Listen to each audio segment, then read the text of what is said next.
Hi guys, yan po si papa ko. Napakasipag. Yan, nakakuha na naman sila ng gulay. May bibenta sa palengke. Yan po ang aming pamumuhay namin araw-araw.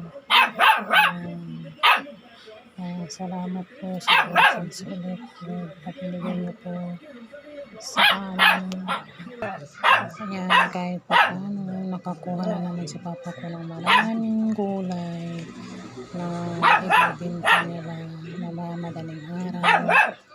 So, salamat din kay Lolo Mita dahil na-appreciate niya po yung mga ginagawa kong videos ko po na yung aking buhay.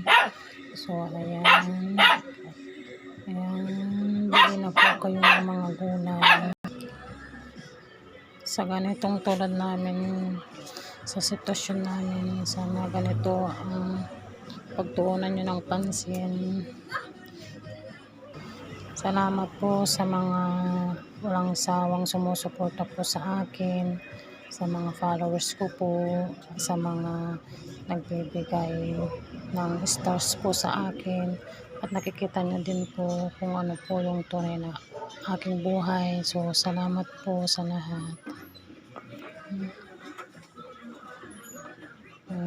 Sana po tuloy-tuloy pa rin yung pagsuporta nyo po sa akin at pagtulong nyo po para may angat ko sila sa kahirapan, sa tunay na buhay namin. So, maraming salamat po sa lahat.